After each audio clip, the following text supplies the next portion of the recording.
महाराष्ट्र में बीते एक हफ्ते से जारी सियासी संकट बहुत जल्द खत्म होने वाला है। बीजेपी के साथ शिवसेना के बागी गुट ने महाराष्ट्र में नई सरकार बनाने का फॉर्मूला तैयार कर लिया है। देवेंद्र फडणवीस बहुत जल्द महाराष्ट्र के नए सीएम बन सकते हैं तो उद्धव ठाकरे से बगावत करने वाले एकनाथ शिंदे को डिप्टी सीएम बनाया जा सकता है। शिंदे गुट से 8 विधायकों को कैबिनेट और 5 को राज्य मंत्री बनाया जा सकता है।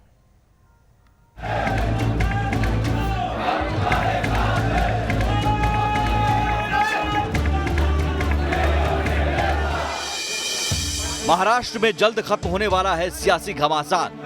बीजेपी और बागियों ने निकाला सरकार बनाने का फॉर्मूला।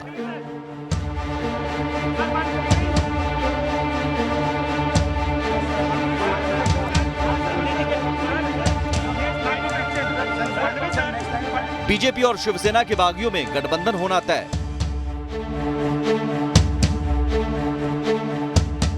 देवेंद्र फडणवीस बनेंगे CM, Eknath Shinde deputy CM.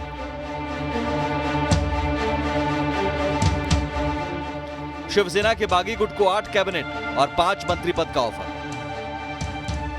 Mumbai से चलकर दिल्ली पहुंचे देवेंद्र फडणवीस की चेहरे की मुस्कुराहट बता रही है कि महाराष्ट्र में बीजेपी का ऑपरेशन लोटस बहुत जल्द सफल होने वाला है।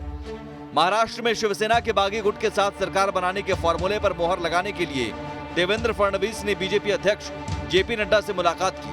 फिर गृह मंत्री अमित शाह के घर जाकर महाराष्ट्र में नई सरकार की रूपरेखा को लेकर लंबी बातचीत की। महाराष्ट्र से लेकर दिल्ली तक बीजेपी में जारी सियासी हलचल बता रही है कि महाराष्ट्र की गद्दी बीजेपी के हाथ लगने वाली है। कल महाराष्ट्र बीजेपी की कोर कमेटी की बैठक में सरकार बनाने को लेकर मंथन के बाद जेपी नड्डा और अमित शाह से आशीर्वाद लेने दिल्ली पहुंचे महाराष्ट्र के पूर्व सीएम देवेंद्र फडणवीस के सिर बहुत जल्द मुख्यमंत्री का ताज सजने वाला है।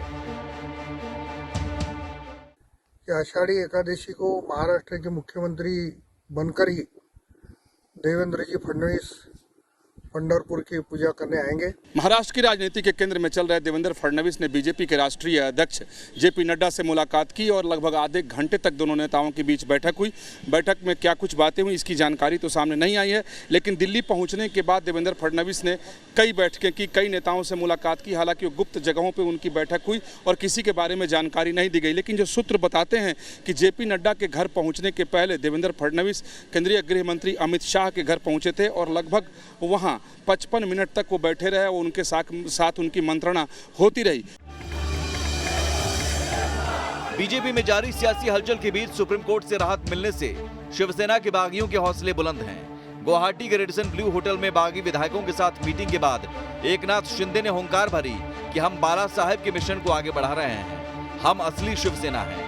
सूत्रों की माने तो शिवसेना के बाकी बचे 18 में से 14 विधायक भी एकनाथ शिंदे के संपर्क में हैं। महाराष्ट्र का सियासी घमासान का केंद्र गुवाहाटी में शिफ्ट हो चुका है। इस वक्त हम आपको एक्सक्लूसिव तस्वीरें इस वक्त आपको हम दिखा रहे हैं कि जो बागी विधायक शिवसेना के गुवाहाटी के एक बड़े होटल में ठहरे हुए हैं, उन विधायकों का एक अपीयरेंस आपको हम दिखा रहे हैं। एकनाथ शिंदे टेलीफोन पर, मोबाइल पर बातचीत करते हुए आगे बढ़ रहे हैं। उनके साथ कई और विधायक भी यहाँ पर नजर आ रहे हैं। भारी सुरक्षा व्यवस्था के बीच एकनाथ शिंदे होटल के बाहर, पहली बार आपको बता दें कि जो सियासी संकट और सियासी घमासान जो महाराष्ट्र के भीतर अब तक चल रहा था, और उसके बाद एकनाथ शिंदे की पहली तस्वीर आपको गुवाहाटी में आज दिखाई देगी।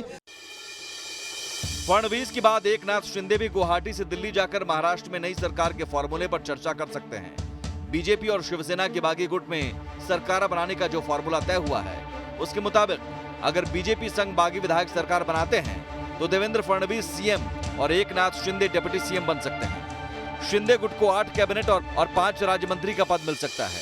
बीजेपी के कोटे से 29 विधायकों को कैबिनेट मंत्री बनाया जा सकता है। निर्दलीय विधायक को बीजेपी अपने कोटे में से मंत्री बना सकती है। महाराष्ट्र में ऑपरेशन लोटस को सफल बनाने में जुटी बीजेपी के सामने सबसे बड़ी परेशानी यह है कि शिवसेना का बागी गुट डिप्टी सीएम के साथ मौजूदा मंत्रालय ही चाहते हैं।